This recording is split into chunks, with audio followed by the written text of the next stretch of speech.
Hey, this is Mark. This video is for those of us who live in places where the wintertime climate doesn't exactly match that of Southern California. Be it snow, extreme cold, ice, incessant rain. We have a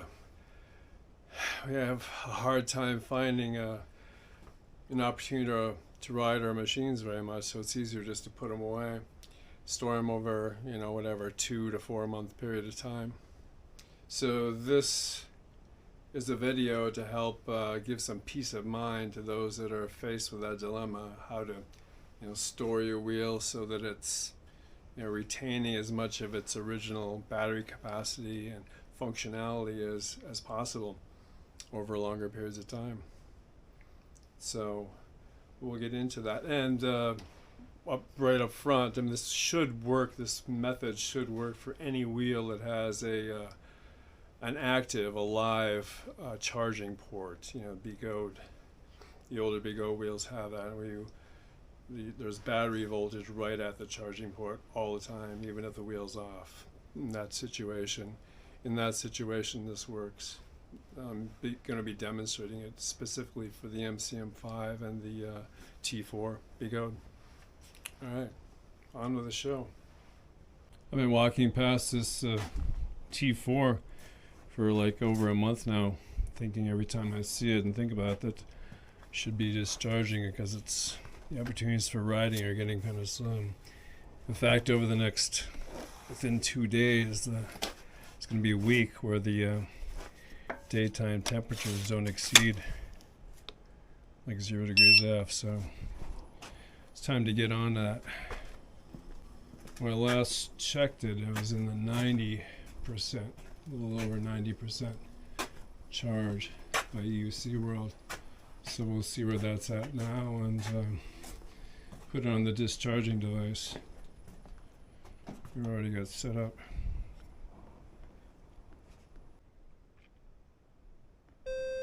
Connected. Saying 94% now. 47 degrees F. So I'm going to shut her off. This is our discharging device. It's a resistive heating element. You've got installed the switch on it so that you can plug it in without a load and then turn it on.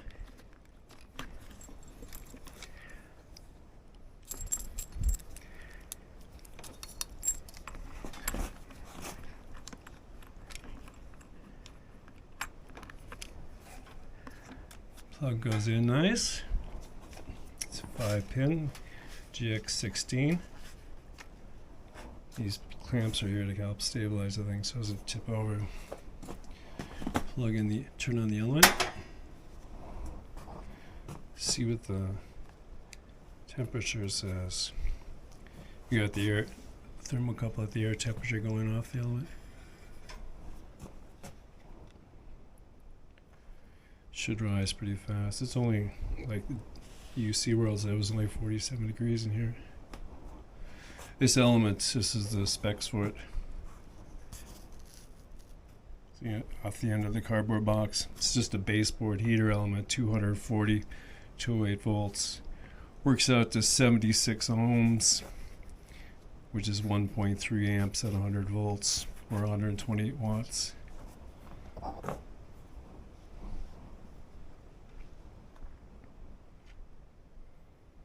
So you can see we're already increasing temperature fairly rapidly.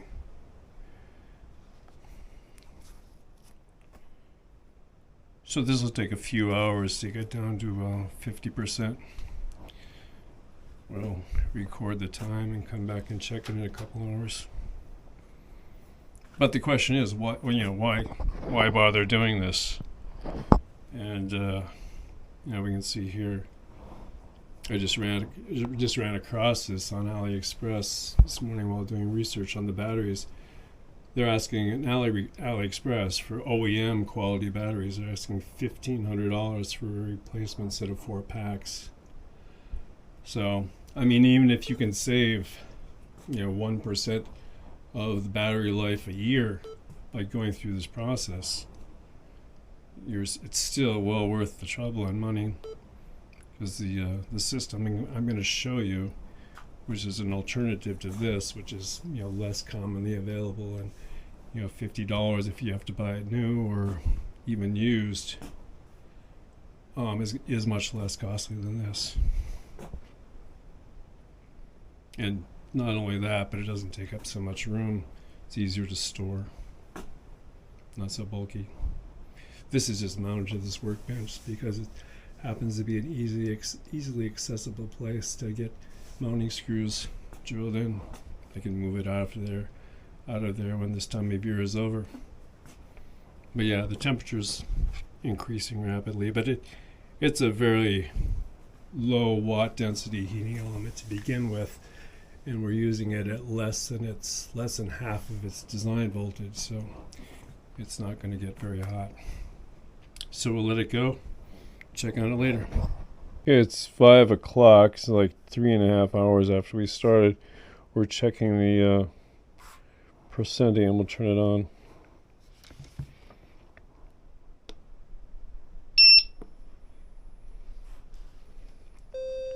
Connected.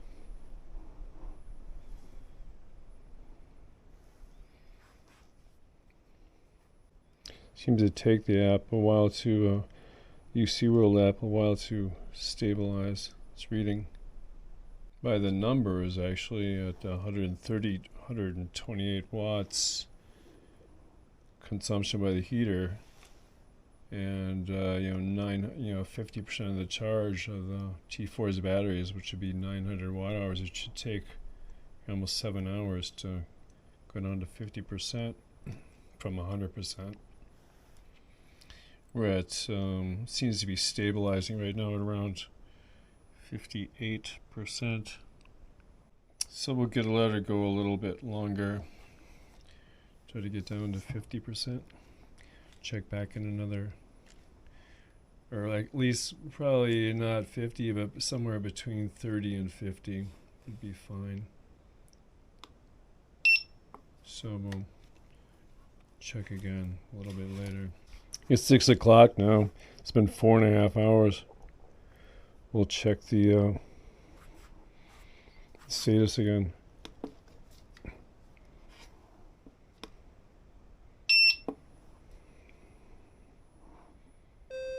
Connected. Stabilizing it. It's stabilizing at 50%. So we'll call it good for this discharge. And shut the EUC off. Then we'll shut the switch off. Connection lost. On the heater. And unplug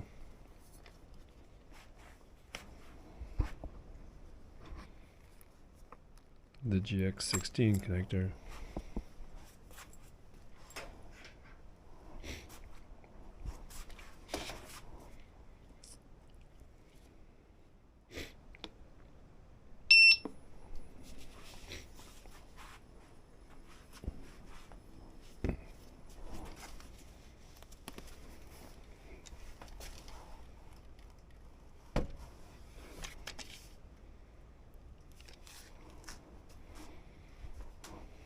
So that'll be her resting place for probably 3 months until the riding season starts up again. And next step we'll show as the discharge with the another cheaper, less bulky, easier to find parts, new type of device. It does the same kind of thing, a little bit faster actually, a little bit lower resistance value. So that'll be the next step. We started in on the details of the system. I just want to cover one thing. Is there any potential downside to this method of storing your EUC? Dropping the charge down between 30 and 50% and storing it at a moderate temperature between minus 4F and plus 73F. And these come from, these numbers come from the only published data sheets I could find that made any sense. And that's a Molicel 2170 P42A. And these are older publications. The newer ones don't even mention long-term storage at all. 2017 through 2018. The Molicel claims that they ship at 30% state of charge and recommends storage over 1 year at 30% and less than 23 degrees C.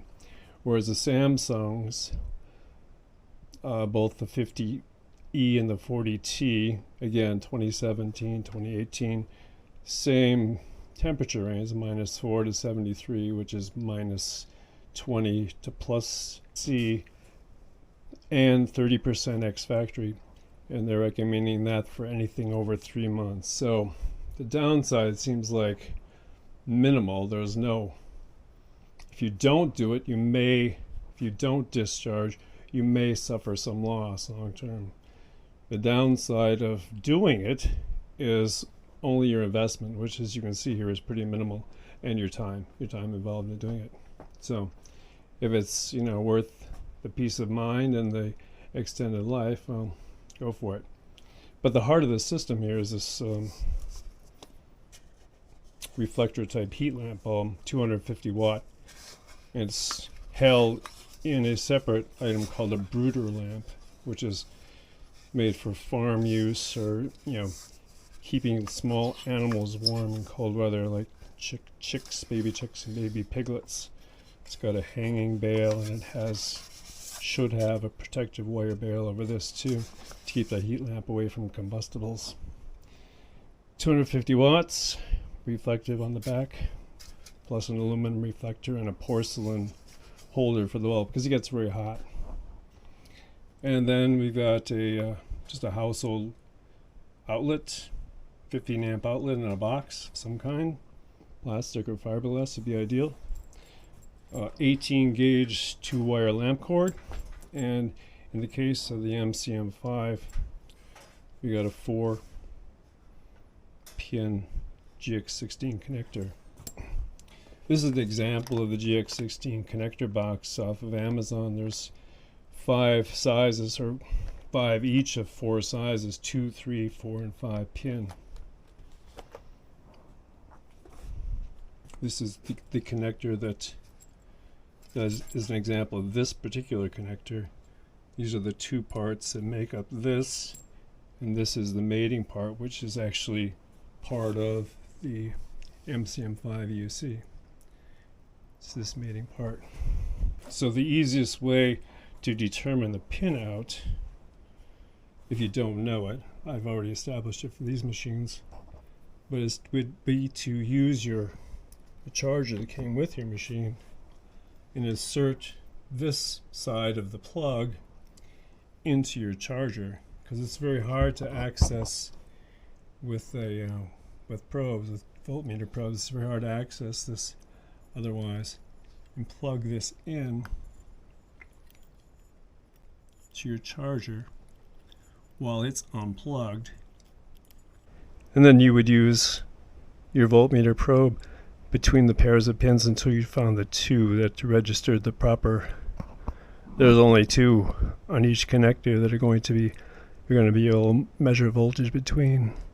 So find those 2 pair, or those 2 pins, 1 pair that actually represents your voltage.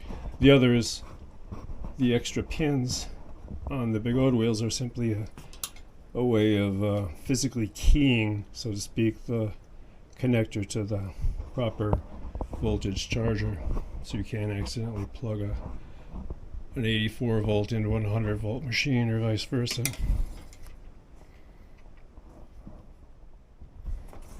And to accomplish this job, the minimum tool set to do that would be some sort of controlled electric soldering gun, or iron, so to speak, plug in, and a little spool of 60-40, 60-tin, 40 lead flux core electronic solder.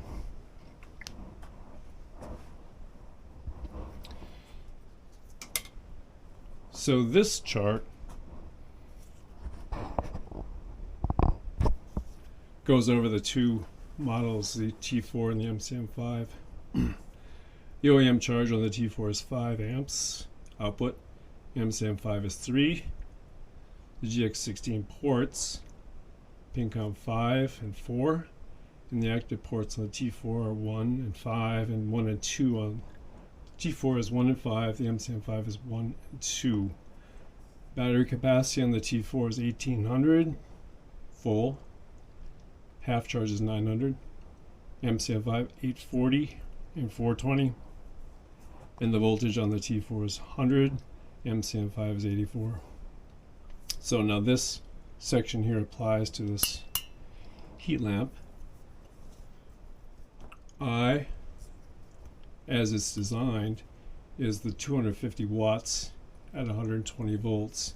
So I, at that voltage, would be 2.1 amps. So calculating the resistance, you can't really measure resistance on a bulb because the filament is operating at such a much higher temperature than room temperature. It's not accurate. So calculating it, we get the watts over I squared. 250 over 2.1 squared is 58 ohms. So we're carrying that 58 ohms down here to calculate amps at the voltage of the wheel, battery actually. So that's 1.73 and 1.45. So the goal here is to keep this amperage lower than the charger output so we don't burn up any wiring, either the port itself or any wiring internal to the EUC, tailing off effect. So the watts will decrease over time as the voltage drops. So the hours to 50% charge is 5.2 and 3.4. So it gives you plenty of time to come down and check on it and get it right to the state of charge you like. Oh, one thing about these connectors, it's best not to exceed the 18 gauge because there's so little room between these terminals and the inside of this shell.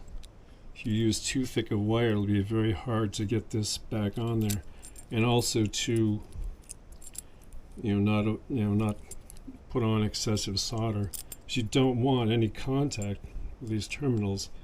If two of them come into contact with this shell at the same time, there would be a direct short. So make sure you keep your soldering neat and insulate this whole area with either a shrink sleeve or electrical tape before you put this back in place. There's the screw for it right there. It slips on, kind of clips in place, plus there's a screw that retains this. So be real careful with that. So at this point, we'll plug in the this is already partly discharged, it's down around 40%, so we'll plug this in just to demonstrate. Okay, now we're plugging it into this box. Now this is just a plug-in, so we're not connected to power yet, which is a good thing. You don't want a direct power connection at that GX16. So now we'll do the actual connection here and our lamp lights. So we're drawing down the battery at this point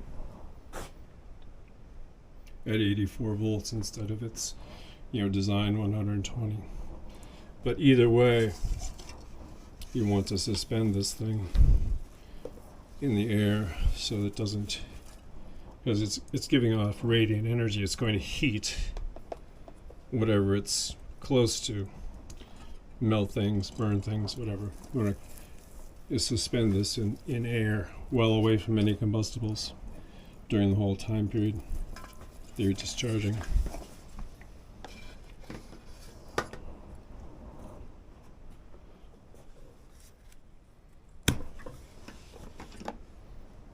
So you could rig this box either way. You could rig it with a switch or with the outlets. I chose to use the outlets because then you can just preserve the cord plug that comes with your heat lamp and use the lamp independently of this rig for anything else you want to.